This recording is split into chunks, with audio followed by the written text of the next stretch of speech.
Go ahead, Joe. Confirming 1051, ready to go over.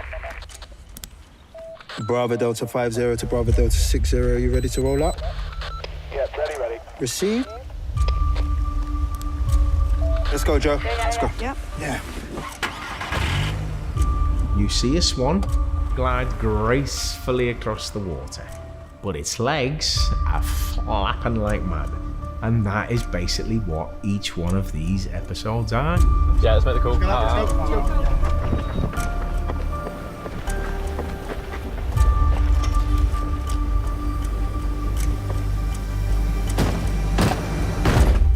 Police! Get down on the floor! What's going on? With Adolescence being a single shot format, it all runs very differently to normal. It took a few weeks to really understand that it was only one camera moving through space, that there was no cuts, and that whatever was shot is the episode. I have a warrant to search your premises, sir. Where's your son? Where's your son? He's in his bedroom! What you need me for? Where is he? You kind of feel like you're in a theatre space more than a TV space. Once the train starts moving, no one can stop it. Do you know what I mean? Mr. Miller, I will arrest you for obstruction. Please stop. Please. I'm arresting you on suspicion of murder.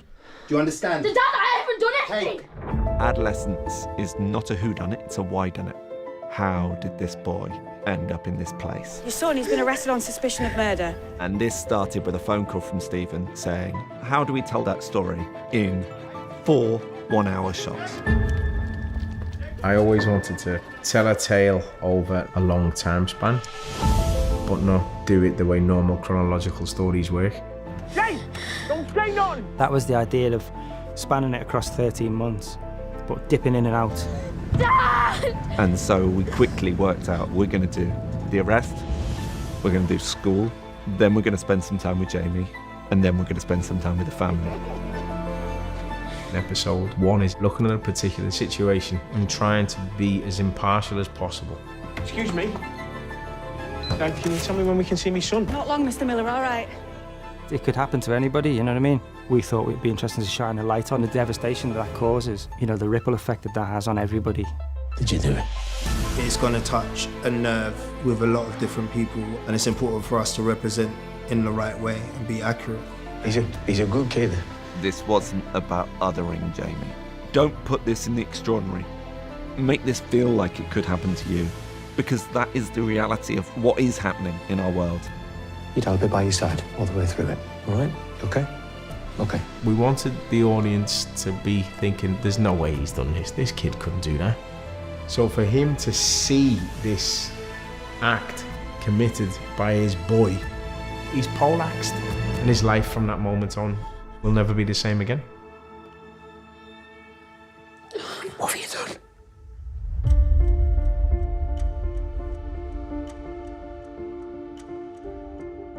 Episode 2 should be something that makes people think, sparks debate, and opens the door for other directors, writers to feel that they can show the harsher sides of reality beautifully.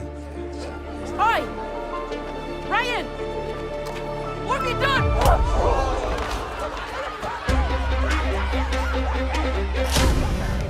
This show is about windows, right? You get 4 different windows into Jamie's world.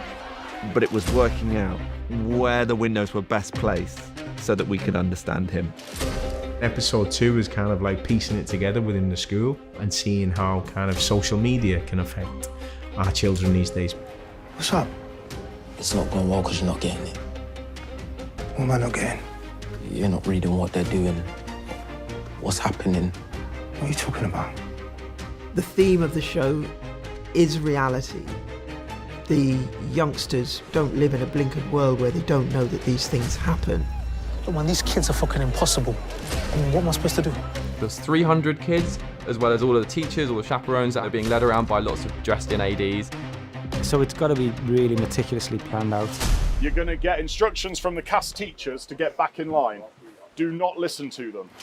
What have you done? We have 3 weeks for one episode, right? So our first week is spent literally walking through scene by scene. Should we pop inside? We're going to be going through it a lot, over and over again. Then it becomes muscle memory, you know? Then we do the tech rehearsal with all the crew. That week, we put a lens on it, we start moving through the space, we start realising what doesn't work, kind of 2 steps forward, 1 step back a little bit. It's good that they happen now. It's just rehearsals. And look, we're all doing it without our script already anyway. And then the last week, we get 10 chances, 2 a day at shooting 1 take. Jane, this is a huge loss, love. We'll arrange for somebody for you to have a chat. Not another shrink. No, it's not a shrink. It's just No, somebody no, for you to fuck talk that. to. Please, Jane. Are you serious? No, you can't go back to class. You know you can't. When I first read the script, it blew my mind. Like, it felt like I just knew all these characters and I could visualise the whole thing. Let's have a word with Ryan.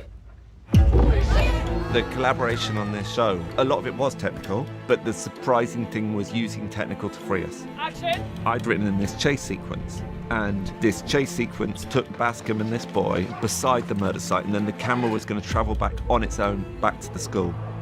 That moment would have felt almost like a video game walking down the street. I think it would just take the audience away from what the piece is. And then Phil called me up and he said, Matt and I think we found a way to make the camera fly. If the camera could float away by itself, then it couldn't possibly be attached to a person. It kind of feels more ethereal. So you've got Bascom finding his own sort of resolution, and you're with this character Jade, whose heart is pulled out, and you're with all these kids as they pull out their phones, and then the camera takes off, and the camera comes to rest at the murder site. It was an example of the technical meeting the story and finding a fusion which is actually better than anything that the story had come up with on its own.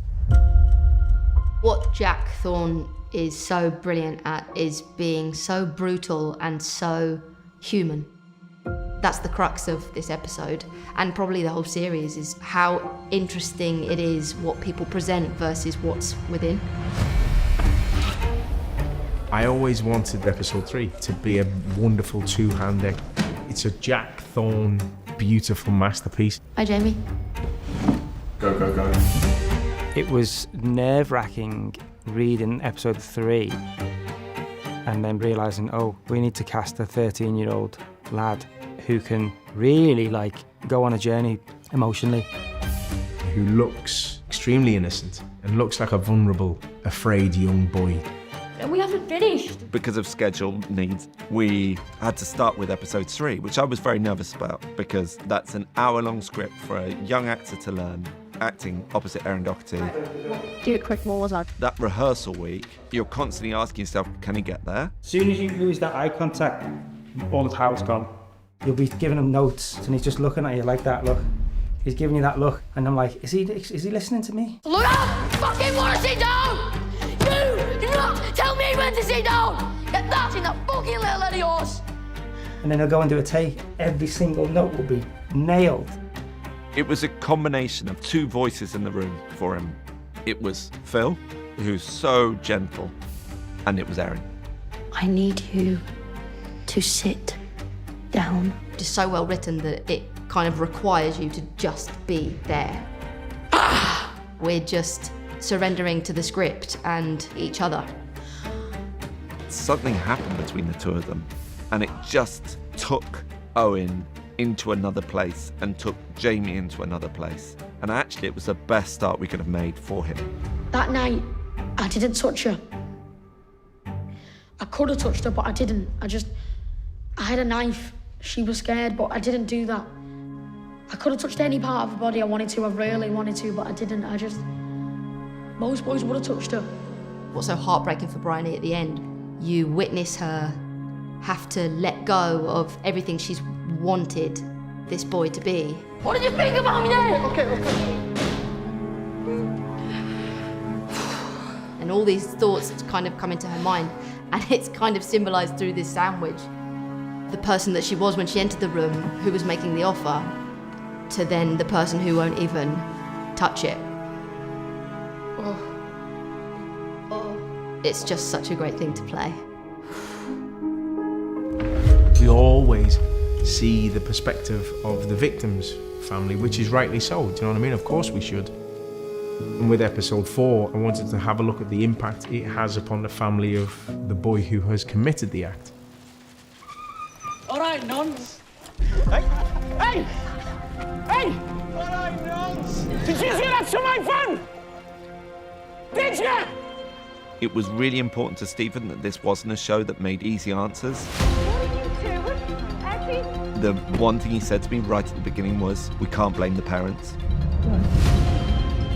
I didn't want Jamie to come from a background where his mum was a drinker or his dad was violent and aggressive. I wanted to eliminate all of those things. To try and get the audience to ask the question, why? But also, in the same respect, think, that could be me. That could be my child. I wish he'd have pricked you. You'd have done better. No. Yeah, you would. You'd have done better. Stephen's performances are real. He opens up his heart for people to see.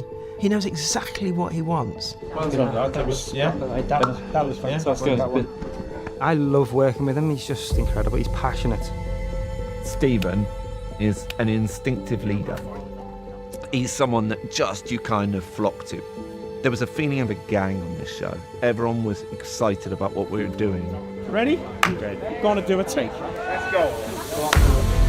Before each take, my heart is pounding and absolutely everyone feels it because everyone knows how important their job is. Action. It takes a real army of people to pull it together, you know, because there's not one person on that set who's not important. Because without every single person, it could all collapse. Watching it come to life, watching the decisions that Matt and Phil made as they were telling the story through the camera, it was really thrilling. I think if anything can force us to look at a subject that we don't want to look at, it's a one shot, because you really are forced to watch it. There's no break from it. The fact is, we are dealing with the harsh reality of what is going on. And I hope it does make people stand up and think about what they're doing or what they're not doing. Do you like me? You don't know what's going on behind closed doors with anyone, ever. No one is just evil. No one is just all bad. It's just so much more complex. What's a good mom? We're not trying to give answers. We're not trying to lay blame particularly. It's a really complicated time, but we need to be talking about these things. I'm sorry, son. I just hope it creates debate and I hope it creates conversation between parent and child.